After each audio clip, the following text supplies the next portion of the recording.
It is go time for election workers across the country, including right here in the Valley.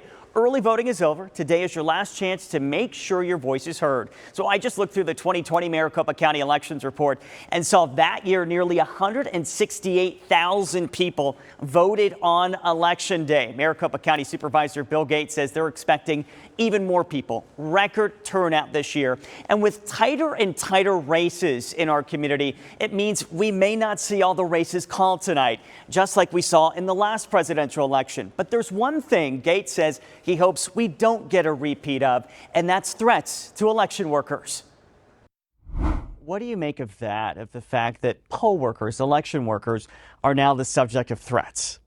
Yeah, that's particularly troubling to me. And it's not just something that's happening in the Valley. According to the Brennan Center for Justice at NYU, threats and harassment against election workers are up 8% over last year, according to a recent survey. They never signed up to be in a fishbowl. They never signed up to be the victims of harassment, to be harassed as they're walking out of the tabulation center or a vote center after working a 14-hour day. It's wrong. It needs to stop. You have been the subject of threats before. Did they ever rise to the level of death threats or threats of violence? Yes, so it's definitely been, as you know, so many people who are in elections across the country, subjected to death threats, some very specific ones, and they were via, email, telephone calls in here to our offices here, to my cell phone, on social media. But emotionally, what was that like for you? Well, it has been literally traumatic for me. And so it really started to affect me. I became withdrawn. I was distracted.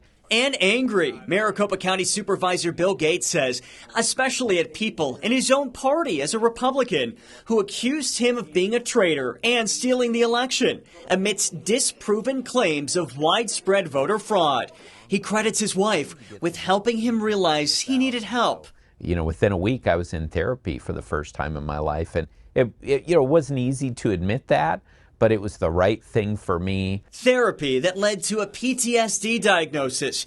But the hardest part may have been the threats and criticism lobbed at his family. And as a dad, too, you want to protect your kids. Yeah, but when your choice to run for office and to be elected to office then starts to impact them directly, their self-worth, their perception of self-worth, that's incredibly hard to deal with as a father. Feelings of guilt about it, quite frankly. And so the one good thing is, as a family, we talk about this a lot and make sure that they are getting the support that they need. And I couldn't be prouder of how they have responded to this and the resilience that they have developed as a result of dealing with something that no children should certainly ever have to deal with. And Gates says this is a reminder for everyone to be kind to poll workers today. Many have been working long hours. And remember, these are actual people just doing their jobs. They're our neighbors. They live here in this community. Gates did not run for re-election and will begin a new chapter outside of elected office with ASU. We'll have much more on that project that he hopes will train the election leaders of the future coming up in the next few weeks.